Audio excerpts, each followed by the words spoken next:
आज हम बहुत इंपॉर्टेंट टॉपिक पे बात करने जा रहे हैं जो कि rare contents on SSB interview है। और ये पूरी मास्टरी क्लास होने वाली पूरे मंथ की, which is like a free mastery class for everyone, चाहे आप टेक्निकल ग्रेजुएट एंट्री हो, नॉन टेक्निकल ग्रेजुएट एंट्री हो या रिटन एग्जामिनेशन एंट्री हो, आर्मी, नेवी, एयरफोर्स, किसी भी फोर्सेस में आप एसएसबी इंटरव्यू के लिए जा रहे हैं, तो this video will really be helpful for you.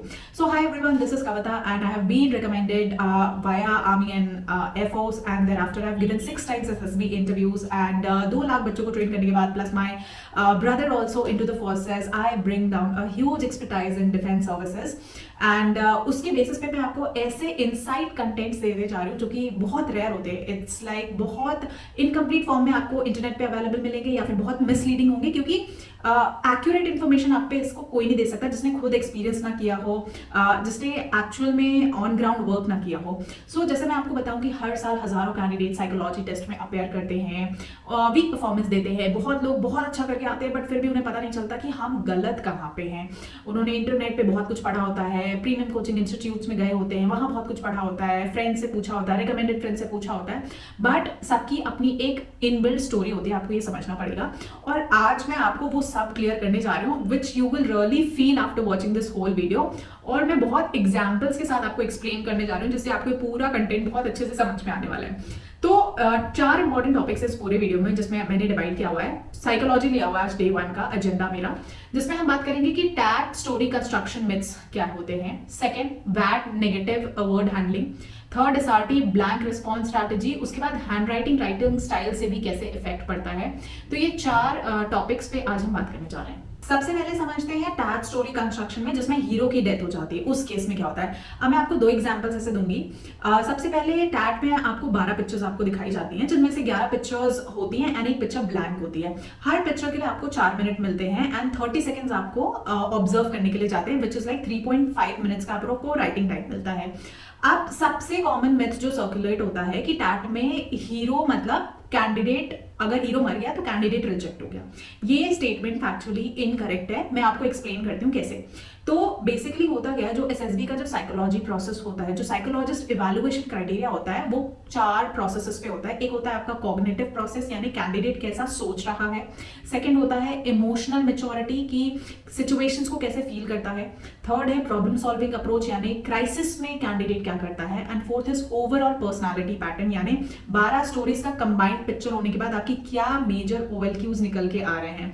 सो बहुत सिंपल है। देखो, साइकोलॉजिस्ट एक ट्रेन प्रोफेशनल है, वो आउटकम नहीं देखता कि आपने 12 स्टोरीज पूरी की हैं या नहीं की, वो प्रोसेस देख रहा है कि हर सिचुएशन में आप कैसा फील कर रहे हैं, आपका कैसा थिंकिंग एबिलिटी आ रहा है। पहले वो एक पिक्चर से आपको जज करता है और उसके बाद बैक टू बैक उसी प्रेशर में 12 डिफरेंट सिचुएशंस में आपको जज करता है। तो वो एक पूरा का पूरा प्रोसेस देख रहा है।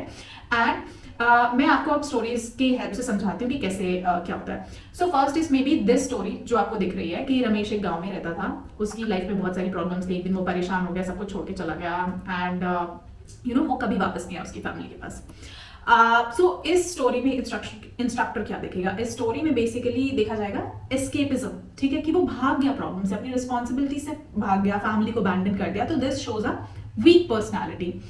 सेकेंड स्टोरी अगर मैं दिखाऊं कि may be captain Vikram was leading his unit, counter insurgency operation हुआ, दे वर एम्बस्ड, फिर उन्होंने उसके 2 मेन इंजर्ड हो गए, बट डिस्पाइट बीट हिट उन्होंने अपनी पोजीशंस नहीं छोड़ी, कवर फायरिंग की, अपने मेन को इवैक्यूएट करा, इंजरीज वाले को इंक्यूबेट करा, यूनिट लेके गए, मिशन सक्सेसफुली कंप्लीट करा एंड केम बैक। नाउ इस स्टोरी में भी हीरो मरता है, राइट, मे बी क्योंकि देखिए इंजर्ड हो जाते हैं, सर्वाइव नहीं कर पाते, कभी कभी ऐसा सिचुएशन आता है। बट ये स्टोरी डिफरेंट रिफ्लेक्ट करती है। कैसे? बिकॉज यहाँ पे आप देखिए कि प्रेशर में भी लीडरशिप का टेस्ट हो रहा है, सेल्फलेस है, सैक्रिफाइस है, मिशन ओरिएंटेड थिंकिंग है, आपकी करेज है, उसके बाद सेंस ऑफ एक ड्यूटी, एक रिस्पॉन्सिबिलिटी है। तो ये सब ऑफिसर लाइक क्वालिटीज हैं। एंड किसी भी हीरो का डेथ होना it's like a natural process, क्योंकि डेथ जो है इट्स अ नेचुरल साइकिल। ऐसा नहीं कि कोई आपने इलॉजिकल बात कह दी, बिल्कुल ऐसा होता है, ग्राउंड पे होता है। तो अब इसको समझ लीजिए कि टैग में कभी ऐसी पिक्चर आ जाए जहां पे अगर हीरो की डेथ हो जाती है तो इट्स नॉट प्रॉब्लम। बात यह है कि पर्पसलेस डेथ नहीं होनी चाहिए, एस्केपिज्म नहीं होना चाहिए, सुसाइड नहीं होना चाहिए, डिप्रेशन नहीं होना चाहिए, होपलेसनेस एंडिंग नहीं होनी चाहिए, नहीं तो इसका कोई मतलब नहीं है। एक्सेप्टेबल क्या होता है कि हाँ भाई ठीक है, सैक्रिफाइस हो गए for a greater cause, duty driven death हो गई, या कोई हीरोइक इम्पैक्ट हुआ, मतलब हीरो के डेथ के बाद भी कुछ एक बहुत बड़ा चेंज आया सोसाइटी में, या एक पूरी की पूरी लेगेसी क्रिएट हो गई जो उसने बाकियों को इंस्पायर किया। So this is what is seen in tact. अच्छा, वन मोर पॉइंट, अब ऐसा भी नहीं होना चाहिए कि हर स्टोरी में आप हीरो मार दे रहे हैं। जो स्टोरीज हैं आपकी 12 स्टोरीज जो आप लिख रहे हैं, it should be like in a balanced form. ऐसा नहीं होना चाहिए कि 8-8 स्टोरीज में 9-9 स्टोरीज में हीरो मरे जा रहे हैं। तो वहां पे थोड़ा सा कंसर्निंग फैक्टर आ जाता है कि रेपिटेटिव मोड में एक ही जैसी थिंकिंग हो रही है। तो बहुत सारे बच्चे बोलते हैं कि भाई हमने तो टैक्ट बहुत अच्छा करा फिर भी हमारा सिलेक्शन नहीं हुआ, साइकोलॉजी बहुत अच्छा गया, like they are super confident, उनको पता भी नहीं चलता। But this is the most common mistake कि 12 स्टोरीज का same pattern, same style, same problems आती है कहीं ना कहीं, क्योंकि इट्स ऑल मेमोराइज्ड, या तो इंटरनेट पे देखा होगा या दोस्त से सीखा होगा। तो जो पिक्चर देखी नहीं, बस जो स्टोरी आई, हर स्टोरी एक दूसरे से डिफरेंट बट प्रॉब्लम एक ही, और स्टोरी को बस चिपका दिया। तो अगर ये कर रहे हैं तो गड़बड़ है, ठीक है। Now let's move to the second topic which is word association test, जहां पे प्रॉब्लम आ जाती है कि नेगेटिव वर्ड हैंडलिंग की स्ट्रैटेजी क्या होती है। तो अगर नेगेटिव वर्ड्स को कैसे लिखा जाए इतने कम टाइम में, तो वर्ड एसोसिएशन टेस्ट के लिए मैं पहले बताऊं कि इट्स लाइक 60 वर्ड्स 15 सेकेंड्स पर वर्ड। तो आपको एक वर्ड दिखाया जाता है, उससे आपको एक मीनिंगफुल सेंटेंस लिखना होता है। तो यूजुअली होता क्या है, कॉमन कंफ्यूजन ये आता है कि नेगेटिव वर्ड्स आ गए तो क्या हो गया, जैसे डेथ आ गया, फेलियर आ गया, फियर आ गया, एनिमी आ गया, डिफीट आ गया, तो अब क्या करें। तो नेगेटिव वर्ड में भी लोग पॉजिटिव सेंटेंस ही दिखाते हैं, ऐसा लगता है कि पॉजिटिव बनाना कंपलसरी है। अगेन ये पार्शियल करेक्ट है मैं बोलूंगी, बट मोस्टली मिसलीडिंग है कि अगर आपने नेगेटिव से पॉजिटिव सेंटेंसेस बना दिए that you are out, compulsory है बनाना। बहुत ज्यादा लोग यही कहते हैं, कोचिंग इंस्टीट्यूट्स में भी यही बताया जाता है। मैंने अपने साइकोलॉजी में खुद कुछ नेगेटिव वर्ड्स से नेगेटिव सेंटेंसेस ही बनाए थे, but still I got recommended. तो मैं आपको बताना चाहती हूँ कि रिस्पॉन्स का स्पेक्ट्रम क्या होता है। नेगेटिव में डिप्रेसिंग नहीं होना चाहिए, अगर वो न्यूट्रल है तो ठीक है, या नेगेटिव से कंस्ट्रक्टिव जा रहा है तब वो ठीक है। अब कंस्ट्रक्टिव जोन में जाना का मतलब क्या होता है कि फेक पॉजिटिज्म नहीं चाहिए, फेकनेस नहीं चाहिए उसमें। कैसे होता है मैं आपको बताती हूँ वो चीज। फॉर एग्जाम्पल अवॉइड आ गया, ठीक है, नेगेटिव में कि failure destroys a persons confidence, I failed many times in the life. या फेक पॉजिटिव के अगर मैं एग्जांपल्स दूं कि failure is the pillar of success, तो इट्स लाइक बहुत बड़ी बड़ी बातें बोली जा रही हैं। कंस्ट्रक्टिव कैसे हो सकता है कि failure analysis helps in better preparation. Now this is के कंस्ट्रक्टिव मोड में जा रहा है, नेगेटिव सेंटेंस है लेकिन कंस्ट्रक्टिव मोड में जा रहा है। Failure in training builds resilience, इस तरह के वर्ड्स आप लिख सकते हैं। तो इनमें आप डिफरेंस देखिए, आपकी कंस्ट्रक्टिव रिस्पॉन्स में ऑटोमेटिकली वो नेचुरली आ रहा है कि हाँ भाई इट्स लॉजिकल ऑल्सो, क्योंकि जब आप आर्मी की ट्रेनिंग में फेल करते हैं, जब आप एकेडमी में जाएंगे फेल करेंगे, तो वो आपके अंदर एक रेजिलियंस बिल्ड करेगा, यानी एक वर्ल्ड की जो आर्मी ऑलरेडी आपके में बिल्ड करना चाहता है वो ऑटोमेटिकली बिल्ड हो रहा है। और सबसे ज्यादा क्रिटिकल बात, स्पॉन्टेनिटी इज द की, ठीक है। तो वैट में साइकोलॉजिस्ट स्पॉन्टेनियस रिएक्शन देना चाहता है रेदर देन कि आप कुछ रटे रटाए रिस्पॉन्सेज दे रहे हैं, कोई थॉट्स लिख के आ जा रहे हैं, कोई कोट लिख के आ जा रहे हैं जो कि कहीं से भी फॉल नहीं करता। तो फिलैंथ्रोपिस्ट नहीं चाहिए कि जो बड़ी बड़ी बातें करें एंड जो ऑलरेडी थॉट्स है, प्रीवियल थॉट्स है, उनको लेके आए, या इससे पॉजिटिव कैसे बनाऊं, उस वाले थॉट के साथ अगर आपने बैट को अपेयर किया है तो ये गड़बड़ है। और हाँ, मगर ऐसा कंस्ट्रक्टिव सेंटेंस बनाने के लिए भी आपको प्रैक्टिस करनी पड़ेगी।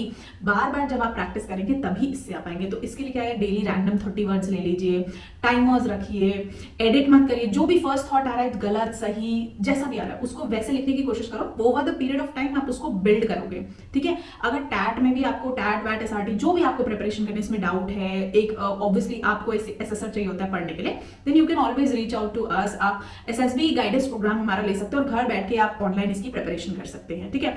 तो इस टॉपिक पे हम और डिटेल में बात करेंगे, प्रैक्टिस सेशंस करेंगे, बट अभी के लिए मुझे कॉन्सेप्ट क्लियर करना था। तो ये कुछ कॉमन क्वेश्चंस थे जो यूजुअली आते हैं। तो ये हो गया हमारा वैट का। अब आ जाते हैं एसआरटी पे, यानी अगर एसआरटी में ब्लैंक रिस्पॉन्स डिलेमा जो होता है। सो सिचुएशन रिएक्शन टेस्ट की बात कर रही हूँ। अब इसमें आपको 60 सिचुएशंस मिलती है, 30 मिनट्स में सॉल्व करनी होती है। अप्रोक्सीमेटली अगेन 30 सेकंड्स का टाइम आपको मिलता है पर सिचुएशन ना। बहुत सारे कैंडिडेट्स अभी पूछते हैं कि सर अगर कोई सिचुएशन नहीं समझ आ रही है, ब्लैंक छोड़ दें तो सेफ है कि नहीं सेफ है।